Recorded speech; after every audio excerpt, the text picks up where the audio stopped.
My name is Hannah. I am 27 years old, and I raised my baby alone. People think being alone is weakness, but I learned that silence, lies, and fear are much worse. I speak now because I have lived through it. I thought staying quiet would keep my life safe.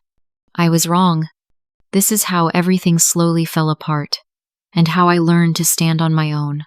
We used to live a simple life together. Daniel and I shared a small apartment near the bus stop. It was not big, but it felt warm. I cooked dinner in the evening. He came home tired. We ate at the small table by the window. I felt calm in those days. I thought love meant staying close and not asking too much. I knew we did not have much money, but I felt safe.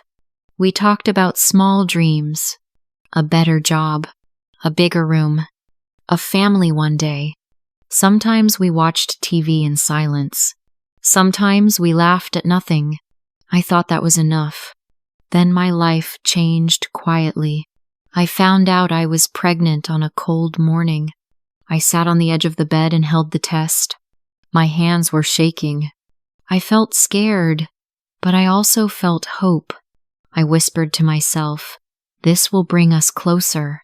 That night, I told Daniel. He did not smile. He looked at his phone and said nothing for a long time. I thought he was just surprised. I told myself to stay calm. After that, things felt different. Dinner became cold before we ate. My messages stayed unread. He came home later. He spoke less. I felt something was wrong, but I stayed quiet. I thought love meant patience. I thought silence could protect us.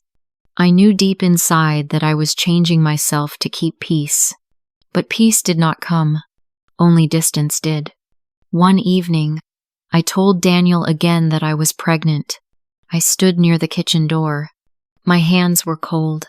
I felt my heart beat fast. I said, "We need to talk." He sat on the sofa and looked at the wall. I told him everything. I told him about the doctor. I told him about the baby. He did not look at me. He said only 2 words, "Not now." I felt my chest tighten. I thought maybe he needed time. I whispered to myself, "Stay calm." I knew pushing him would make things worse. For a moment, I thought he was just scared. I told myself time would fix everything. I believed love would help him change. I felt a small hope inside me. Days passed. Weeks passed. We lived in the same house, but not together. Then the rules started to change. Daniel began to talk about money every day. He asked where I went. He asked when I came home. He checked the bills. He checked the clock. One night, I bought baby clothes after work. They were small and soft. When I came home, he saw the bag. He said, "Why did you buy that?" I said, "We need it." He said, "Not yet." I felt my face get hot. I took a deep sigh. I thought love meant staying quiet. So I said nothing. After that, he gave me less money. He told me to work more hours. He told me to rest less. He said it was for our future. I felt tired all the time. My feet hurt after work. My back felt heavy. I came home late and ate alone. Some nights, I sat on the bed in silence. I looked at the floor. I knew something was breaking, but I stayed quiet. To survive, I held on to small things. I worked night shifts at the care home. The halls were quiet. Old people slept. The lights were low. When I came home, I cleaned the small room. I wiped the table. I wiped the window. Then I wiped the wooden crib. I touched the wood with slow hands. I felt calm for a moment. I whispered to myself, "I can do this." Every day felt the same. Wake up. Work. Come home. Say little. I thought this was just a hard time. I thought families go through this. I believed patience was love, but I did not know something important. I didn't know his silence was already a decision. I didn't know he had already chosen. I was wrong, and that was only the beginning. One evening, I came home later than usual. The apartment felt quiet. Too quiet. I saw Daniel's jacket was gone. His shoes were not by the door. A small bag stood near the wall. I felt my breath slow down. I knew something was wrong.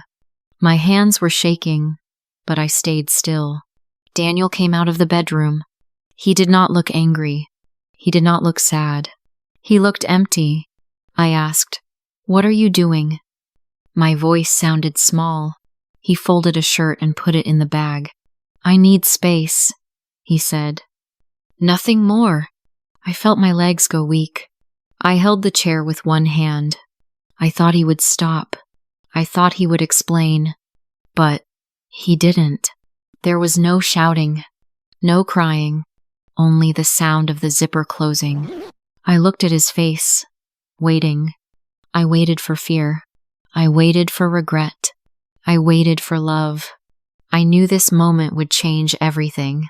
He walked to the door and paused. His hand stayed on the handle for a second. The room felt heavy. I could hear my own breathing. Then he turned and said one thing, "I can't do this." That was all. The door closed softly. I stood there alone. I did not run after him. I did not call his name. I felt cold from head to toe. I whispered to myself, "Stay standing." I stood in silence for a long time, and I knew this was not a break. This was an ending. After Daniel left, the apartment felt empty. The walls felt closer. The air felt heavy.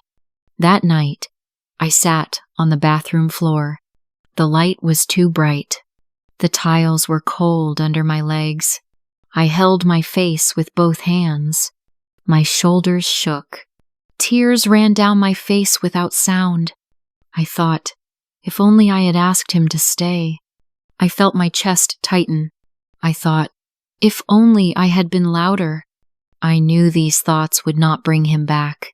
I stayed there for a long time. I took a deep sigh. I looked at myself in the mirror. My eyes were red. My face looked tired. I whispered to myself, "You have to stand." Later, I walked into the small room. The wooden crib stood near the wall. I touched it with slow hands. The wood felt cold and hard. I held the edge and closed my eyes. I knew then what I had to do. I said the words out loud, very softly. I will not beg someone to love their own child. The weeks passed slowly. My body felt heavy every day. I worked. I came home. I slept little. Then one night, the pain started. My hands were shaking. My back hurt. I breathed in and out. There was no one to hold my hand, no one to say my name. At the hospital, the lights were white and strong. I held the bed rail. I felt scared, but I stayed still. I whispered to myself again, "You are not alone." When my baby cried for the first time, I cried too. Tears ran down my face. I held my baby close. I knew this was the moment everything changed. I was no longer waiting. I was a mother. A few weeks later, Daniel came back. He stood outside my door and knocked softly. I held my baby in my arms and did not move at first. I felt my body go still. I knew why he was there. It was not love. It was fear. When I opened the door, he did not step inside. He looked past me, not at me. His eyes went to the baby, then away. He said my name once, very quietly. I did not invite him in. I stayed where I was. He started to speak, but his words broke. He talked about his parents. He talked about questions. He talked about problems. I listened without interrupting. My hands were steady. My heart felt heavy, but clear. I told him the truth. I told him how he left. I told him how I gave birth alone. I told him how I worked and did not sleep. I knew every word mattered. I did not raise my voice. I did not cry. People heard. The silence around us changed. He looked down at the floor. His shoulders dropped. There was nothing left to say. I felt a deep breath leave my chest. The air felt lighter. I whispered to myself, "This is enough." Daniel said nothing more. He did not explain. He did not ask to stay. He turned around slowly and walked away. He walked away in silence. After he left, the house became quiet, not the heavy quiet from before, but a clean one. I closed the door and stood there for a moment. I felt my shoulders drop. I took a slow breath. My hands stopped shaking. I knew the worst part had passed. That night, I moved through the rooms slowly. I washed the cups. I wiped the table. I checked the window. Everything felt simple. I held my baby and walked from room to room. The light was soft. The air felt calm. I whispered to myself, "It is over."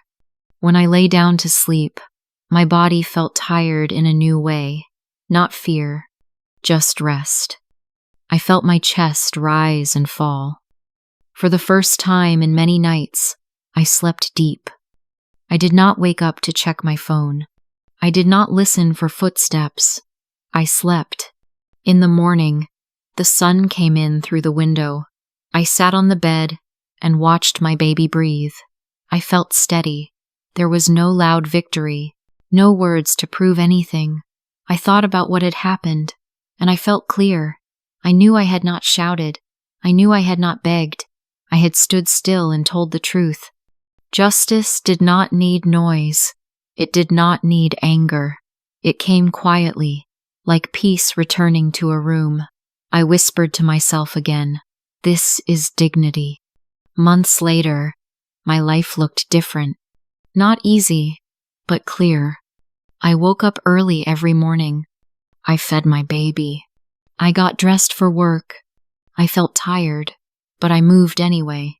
I worked long hours at the care home. I cleaned rooms. I helped old people stand and walk. My feet hurt at the end of the day. Sometimes my back felt stiff, but when I came home, my baby waited for me. That gave me strength. I did not ask anyone to save me. I paid the bills slowly, one by one.